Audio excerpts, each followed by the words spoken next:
और ABP news पर इस वक्त की बड़ी खबर। कर्नाटक में कांग्रेस को सुप्रीम कोर्ट से झटका लगा। येदियुरप्पा के शपथ ग्रहण पर सस्पेंस जो था, जो रात भर से बना हुआ था, वो खत्म हो गया है। सुप्रीम कोर्ट ने आधी रात से चल रही सुनवाई के बाद कहा कि येदियुरप्पा के शपथ ग्रहण पर रोक नहीं लगा सकते। ये राज्यपाल के विवेकाधिकार का मामला है जो उन्हें मिला हुआ है, इसीलिए राज्यपाल के फैसले पर रोक नहीं लगा सकते। हालांकि बीजेपी की राह अभी आसान नहीं है, अभी सब कुछ इतना आसान नजर नहीं आता है। येदियुरप्पा भले ही शपथ ले रहे हों, लेकिन कल सुबह सुप्रीम कोर्ट में फिर से इस मसले पर सुनवाई होगी। सुप्रीम कोर्ट ने बीजेपी से उन विधायकों के नामों की लिस्ट मांगी है जो येदियुरप्पा को समर्थन दे रहे हैं। सुप्रीम कोर्ट ने कहा है कि वो चिट्ठी सुप्रीम कोर्ट में पेश की जाए जो 15 तारीख यानी कि परसों बीजेपी की तरफ से राज्यपाल को दी गई थी।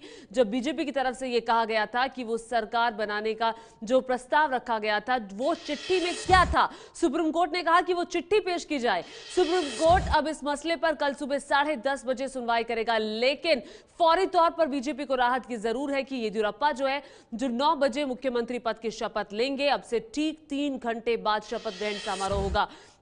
कल रात को जैसे ही न्योता मिला राज्यपाल का बीजेपी को सरकार बनाने का, मुख्यमंत्री पद की शपथ का, उसके बाद से ही कांग्रेस हरकत में आई, जेडीएस हरकत में आई। रात में सुप्रीम कोर्ट का दरवाजा खटखटाया। रात में ही आपको बता दें कि सुप्रीम कोर्ट पहुंची कांग्रेस। रजिस्ट्रार फिर चीफ जस्टिस ऑफ इंडिया के घर पहुंचे, उन्होंने 3 जजों की बेंच बनाई और 2:10 पर यह सुनवाई शुरू हुई जो सुबह 5:30 बजे तक चली। लेकिन सुप्रीम कोर्ट ने कहा कि अब इस मसले पर जो सुनवाई है वो कल सुबह हम सुबह 10:30 बजे करेंगे। लेकिन सुप्रीम कोर्ट ने रात भर चली इस सुनवाई में क्या कहा, क्या रही 5 बड़ी बातें सुप्रीम कोर्ट के द्वारा कही गई, वो अब आपको बता देते हैं। सुप्रीम कोर्ट ने कहा जो बड़ी बात रही कि शपथ ग्रहण पर रोक लगाने से सुप्रीम कोर्ट ने इनकार कर दिया कि शपथ ग्रहण पर हम रोक नहीं लगा सकते, राज्यपाल के फैसले पर रोक हम नहीं लगा सकते, क्योंकि राज्यपाल ने अपने विवेकाधिकार का इस्तेमाल इस मसले पर किया है जो उन्हें यह अधिकार राज्यपाल के तौर पर मिला हुआ है, इसीलिए हम उस पर सवाल नहीं उठा सकते।